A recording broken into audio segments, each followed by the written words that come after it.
Shut up and sit down. Welcome to the Answer is Yes podcast, where we will explore the cause and effect of just saying yes in your everyday life or in business. I will dig into topics that are not just stimulating, but will challenge you to be better in everything you do. The podcast is based on the simplicity of saying yes to opportunities you might encounter every single day. I'm your host, Jim Riley. Join me in my first series titled Blue Collar Redefined. Hello and welcome to the Answer is Yes podcast. Thanks for tuning in. It's another great week. I think we're heading into spring now. I have the advantage of being in Monterey, California right now. Happen to be sitting on the harbor, enjoying the ocean view. And it's one of the things I love about podcasting. It gives me the opportunity to travel and do this from different places, meet interesting people. I'm up here exploring some new business opportunities. And I want to thank the Monterey Plaza for putting me up. It's a great spot. Really appreciate their support of what I'm trying to accomplish up here. And if you haven't been to Monterey, this plaza is absolutely incredible. They've got great food, dining, and it is right in downtown here. So please check them out. As always, I try to find interesting and new relevant guests for the show, and today is no exception. I've got somebody wonderful on the phone, and that is Thom King. Thom, you're on the line, right? Yes, I am. I'm here. Thanks for your kind words, Jim. Yeah, I'm excited to talk to you about your book that just came out, as well as the company that you're running. I think that it adds a tremendous amount of value, but your book is about keto, correct? It is, yes. It's called Guy Gone Keto. Yeah, well, I don't want to say it's a buzzword right now because I know it's been around for a while, but I'm hearing more and more about keto, and I'm looking forward to that portion of the conversation. But as my guests know, and as I kind of explained to you, I want to dig into your past and find out how you got to where you're at today. So with that being said, could you tell me, and I ask this of all my guests, in your childhood, did you have a job? I mean, I know you're running a big company now and you got a lot of roles. But when you were a kid, did you have a job, and what was that job? I grew up on a ranch, so my job was to make sure that all of our cattle had fresh water and hay. So I'd get up very early in the morning, take care of the cattle before going to school. I was basically slave labor for my dad. Did you resent it, or were you happy to do it? Do you remember? Well, at the time I resented the hell out of it. So, I definitely resented it because I didn't have like sort of the traditional upbringing of some of my friends that laid around on the couch a lot, didn't really do anything. I was up super early, 4:30 or 5. At the time I definitely resented it, but I would say about 20 years ago, something clicked for me, and I was like, wow, that was like the greatest gift I've ever been given, because it was really sort of the foundation of my work ethic. And I would have to say that it's a big contributor to, the success I've enjoyed. So when you say it's a contributor to your work ethic, are you looking at it in the perspective of, I did work and I earned money and I knew what I could do with the money, or the discipline of getting up early and getting a job done before you started your day? It was 100% discipline, because there wasn't any money involved in it. It was slave labor. It was 100% discipline. And I think that is the thing that I'm most grateful for, is the level of this that I was able to from that. I mean, I would say that I'm not 100% disciplined person, but I do have a level of discipline that I think is pretty solid when it comes to diet and avoiding indulgences and bad habits.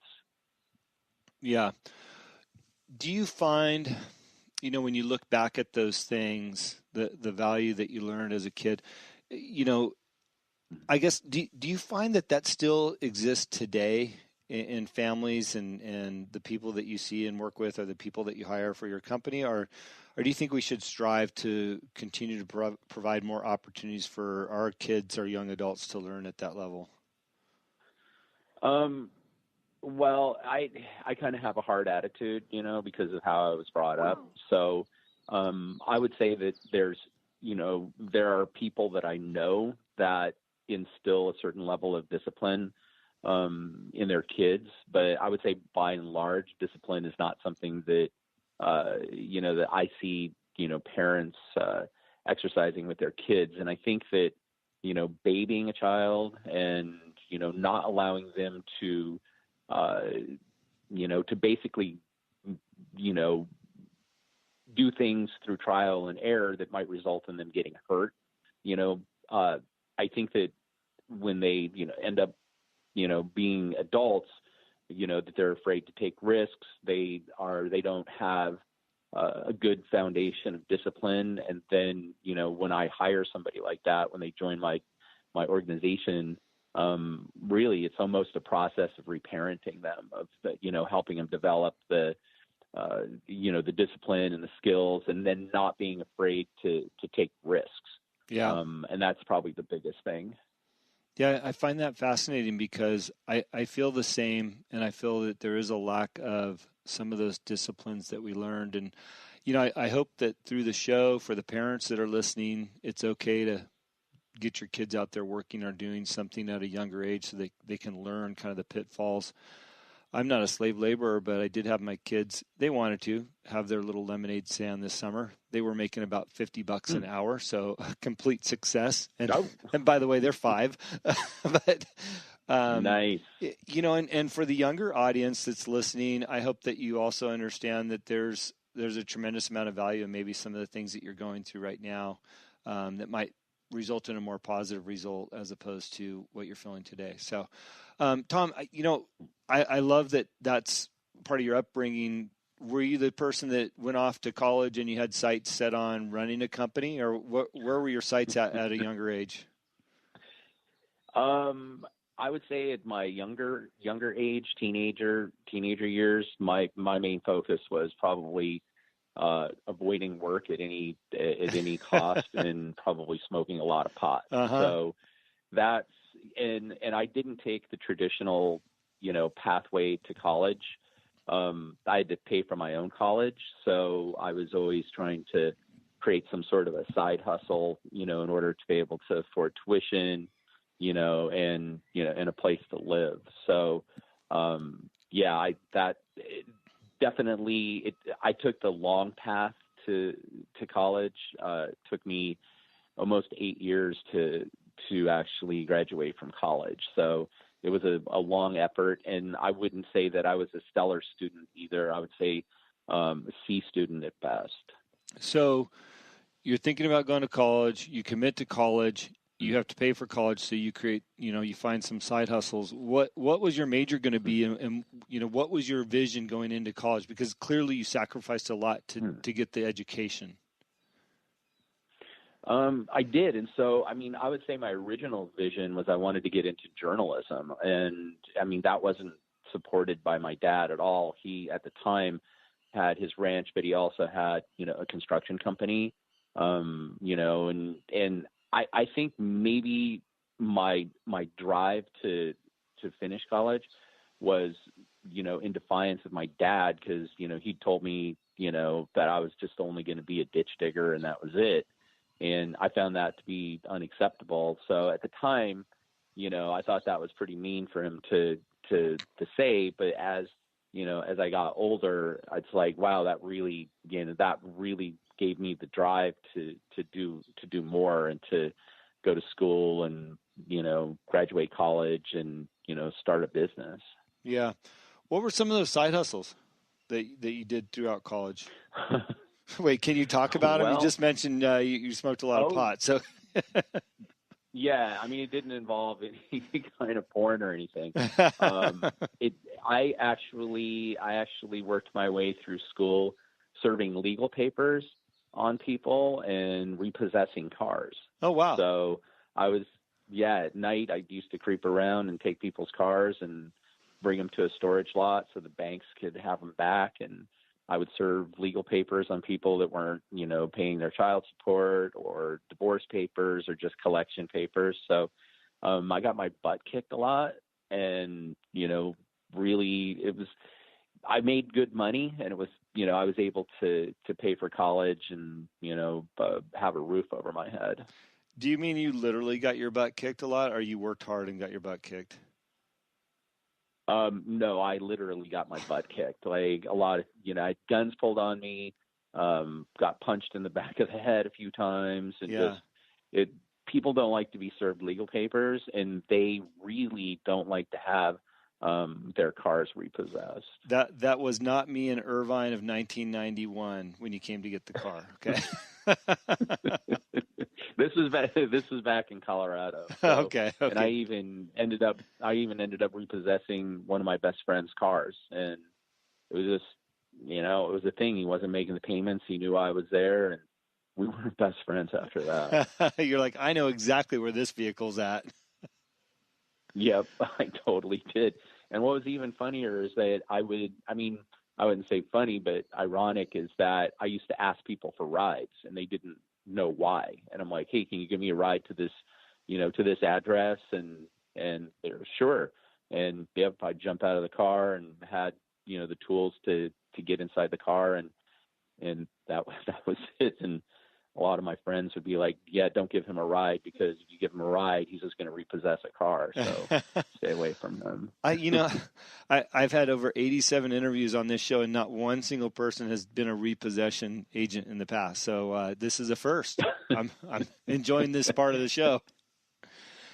Well, it was in my past, and I think that I had a certain level of PTSD after it, because I did it all the way, through college, and it was a lot of late nights, and there was a lot of, negative interaction with people. So I used to, even years after I stopped doing it, I used to wake up in the middle of the night, having dreams of taking somebody's car, or, serving papers on people. Interesting. Okay, so you survived college. You had visions of starting your own business. What did you do after college? Well, after college, I would say that I failed. So, I got a real estate broker's license after I got out of school, and decided that I wanted to buy and sell real estate. So I started doing that, and I got into a pretty big bind where I was holding a lot of real estate and actually couldn't afford to pay for it. Mm-hmm. And I had to actually go through personal bankruptcy. And this was when I lived in Colorado, and I had no reason to stay in Colorado, and I wanted to get out from underneath my dad's shadow. So packed up my car and moved to Arizona, and stayed with a friend of mine, and, basically slept on his couch and didn't do much. And then, one day I decided to climb this peak that everybody climbs, and it was a tough climb. And I got about halfway, and I'm like, man, I'm not going to make it. And I told myself if I didn't make it to the top of that peak, that I was going to go back, pack up my things, and move in with my mom. And I was probably 25 or 26 at the time. Mm-hmm. And the prospect of actually living with my mom was so sort of menacing that I made it to the top of the peak. And after that, it seemed like once I climbed that peak that I was able to, have a little more confidence in myself, and decided to go and interview for jobs in the broadcasting industry. Mm-hmm. And so I ended up getting a job at a radio station, and, a few years later, I ended up being a VP of a group of radio stations, and then got from there, sort of, that was the springboard of getting into the entertainment industry. I want to ask you about that peak, because, well, I climb a lot of peaks, and I know what mm-hmm. it feels like to be on top. It's a mm-hmm. surreal moment. I also understand the heartache to get there, and the desire to quit.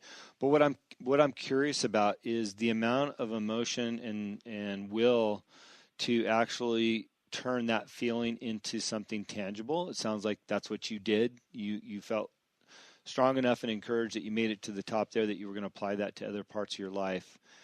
How does that actually become a reality? Because I've said a lot of things on top of a peak, and I know I get home and I forget all about it. But how did that actually that turn into a reality for you? Yeah, it did. And I think a lot of it was just, because I had been living sort of a slothful life. I actually smoked cigarettes